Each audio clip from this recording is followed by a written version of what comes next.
समास। अब हम लोग जानेंगे समास का अर्थ।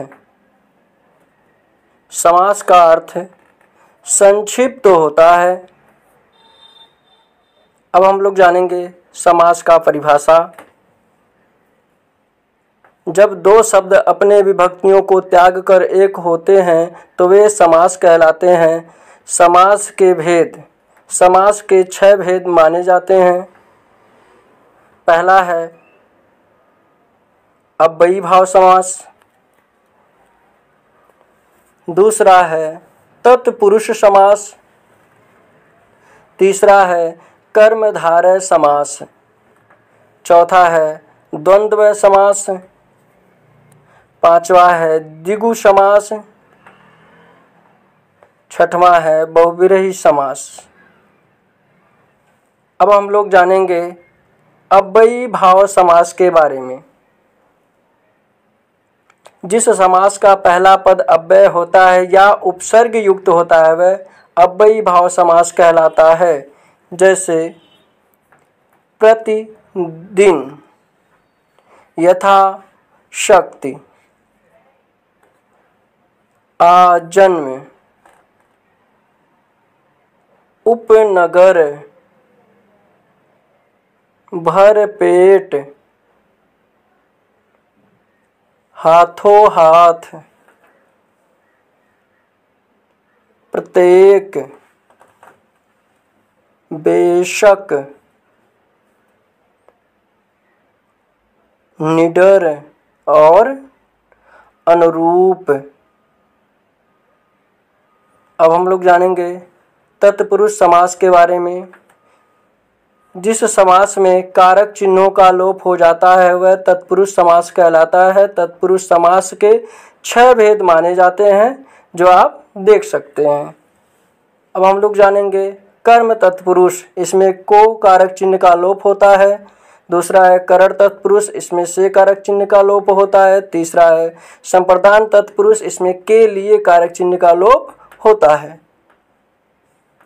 अपादान में से अलगाव के अर्थ में वह संबंध का, के या की का लोप होता है। अधिकरण में या पर कारक चिन्ह का लोप होता है। जैसे उदाहरण में आप लोग देख रहे हैं, इसमें उत्तर पद प्रधान होता है। अब हम लोग जानेंगे कर्मधारय समास के बारे में। जिस समास में विशेष विशेषण या उपमेय उपमान का संबंध होता है वह कर्मधारय समास कहलाता है। जैसे नील कमल, नीला है जो कमल नीले रंग की विशेषता बता रहा है। महात्मा, महान है जो आत्मा, महात्मा आत्मा की विशेषता बताता है।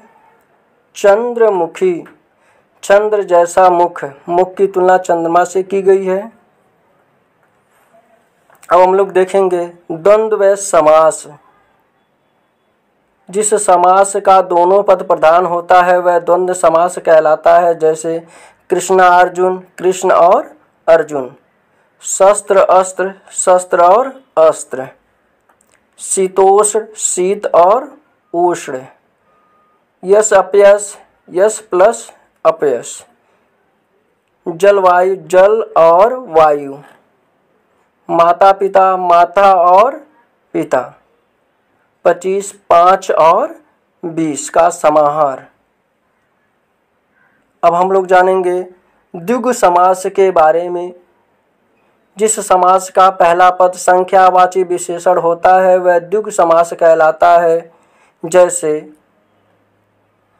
एक तारा, दोपहर, तिरंगा, त्रिशूल, चौराहा, पंचमुखी, षटकोण, सप्ताह, नवरत्न, नौ ग्रह और दशहरा। अब हम लोग जानेंगे बहुव्रीहि समास के बारे में, जिस समास का कोई पद प्राधान्य होकर अन्य अर्थ का बोध कराता है वह बहुव्रीहि समास कहलाता है। जैसे दशानन, दस है जिसके आनन अर्थात रावण, अन्य अर्थ का बोध हो रहा है। उसी तरह लंबोदर, लंबा है जिसका उदर अर्थात गणेश जी। इसी तरह चक्रधर, चक्र है जिसके धर यानी हाथ में अर्थात विष्णु। धन